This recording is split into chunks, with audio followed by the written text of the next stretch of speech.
साथियों नमस्कार। आज हम लोग चार्वाक दर्शन के ज्ञान सिद्धांत को समझेंगे, उस पर आलोचनात्मक दृष्टि से प्रकाश डालेंगे।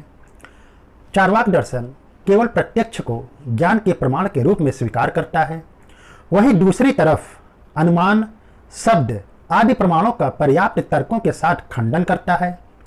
चार्वाक यह स्वीकार करता है कि जब तक हम अपनी ज्ञान की सीमा को नहीं पहचान लेते तब तक ईश्वर, आत्मा और जगत का दावा करना पूरी तरह से व्यर्थ है। इस आधार पर चार्वाक ईश्वर, आत्मा, परमात्मा, पुनर्जन्म जैसे पारलौकिक बातों पर न ही विश्वास करता है बल्कि इसका प्रबल रूप से खंडन भी करता है।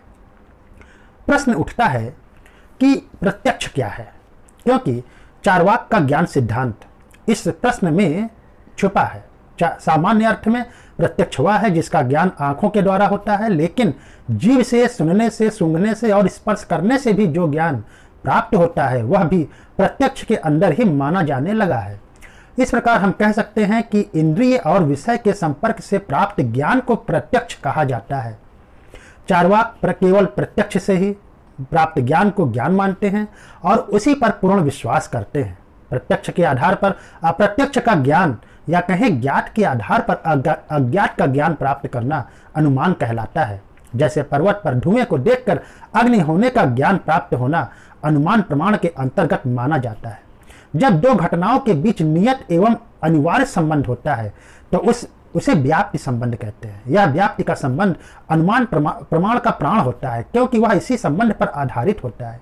जैसे जहां जहां धुआं है वहां वहां आग है, यह अनुमान पर आधारित ज्ञान है। लेकिन चार्वाक विचारक इस अनुमानित ज्ञान का खंडन करते हैं और कहते हैं कि हम केवल कुछ घटनाओं का निरीक्षण करके एक सामान्य सिद्धांत की स्थापना नहीं कर सकते, और यदि हम करते हैं तो यह अवैध सामान्यकरण का दोष माना जाएगा। महान विचारक ह्यूम भी मानते हैं कि केवल कुछ ही घटनाओं का निरीक्षण परीक्षण करके सभी के बारे में, मतलब सभी ये घटना बार बार होगी, यह निष्कर्ष निगमित करना एक प्रकार का आगमनात्मक छलांग है जिसका कोई भी औचित्य नहीं है। इसी प्रकार न्याय दर्शन के विचारक मानते हैं कि यह सत्य है कि प्रत्यक्ष के आधार पर सभी जगह धुआं और आग के संबंध को स्थापित नहीं किया जा सकता, किंतु हम लोग विशेष परिस्थिति में धुआं और आग का प्रत्यक्ष तो करते ही हैं। उस समय हमें एक विशेष प्रत्यक्ष का ज्ञान होता है। इस प्रकार ज्ञान को न्याय विचारक सामान्य लक्षण प्रत्यक्ष के नाम से पुकारते हैं, परंतु चार्वाक इस बात पर कहते हैं कि हमें जब भी धुआं और आग का विशेष परिस्थितियों में प्रत्यक्ष होता है तो उसे विशेष परिस्थितियों में प्रत्यक्ष ही माना जाना चाहिए। सामान्य प्रत्यक्ष मान लेना कहीं से भी उचित प्रतीत नहीं होता। चार्वाक यह भी मानता है कि कोई ऐसा सामान्य नहीं है जो एक वर्ग के सभी विशेषों में निहित हो, और एक अन्य कारण यह भी है कि यदि हम सामान्य को विशेषों में पहले से ही अंतर्निहित मान लेते हैं तो सामान्य की स्थापना करना ही अनुचित मालूम पड़ता है। इस प्रकार व्याप्ति की स्थापना अनुमान के आधार पर नहीं किया जा सकता। जैसा कि यह पहले भी बताया जा चुका है, दो घटनाओं के बीच नियत एवं अनिवार्य संबंध को व्याप्ति कहते हैं। इस प्रकार चार्वाक के अनुसार अनुमान प्रमाण के द्वारा व्याप्ति की स्थापना संभव नहीं है। चार्वाक मानते हैं कारण कार्य सिद्धांत के द्वारा भी व्याप्ति की स्थापना नहीं की जा सकती, क्योंकि यह सिद्धांत अनिवार्यता पर आधारित होता है, आधारित न होकर आकस्मिकताओं एवं संभावनाओं पर आधारित होता है। चार्वाक यह भी मानते हैं कि शब्द प्रमाण के आधार पर भी व्याप्ति की स्थापना नहीं की जा सकती। इस प्रकार हम संपूर्ण विश्लेषण में पाते हैं कि चार्वाक ज्ञान प्राप्ति के लिए एकमात्र स्रोत इंद्रिय प्रत्यक्ष को ही मानता है, लेकिन कुछ विचारकों ने इसकी आलोचना भी किया है।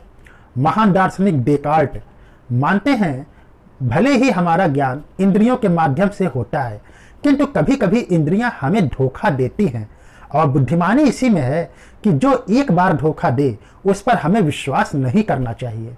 वास्तव में इंद्रियां तो हमें केवल संवेदनाएं ही भेजती हैं, लेकिन यह संवेदनाएं जब तक बुद्धि विकल्पों के माध्यम से व्यवस्थित ना हो जाएं, हमें ज्ञान नहीं प्राप्त हो सकता।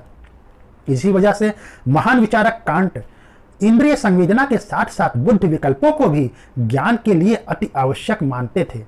निष्कर्ष रूप में प्रत्यक्ष को ही ज्ञान का आवश्यक प्रमाण न केवल चार्वाक दर्शन ही मानता है, बल्कि प्राचीन ग्रीक विचारक जेनो, प्रोटागोरस आदि विचारक भी प्रत्यक्ष को ज्ञान का आधार मानते थे और आधुनिक दार्शनिक लॉक, बर्कले, ह्यूम तथा समकालीन अर्थ क्रियावादी और तार्किक प्रत्यक्षवादी भी अनुभव को ज्ञान का प्रमुख आधार मानते हैं।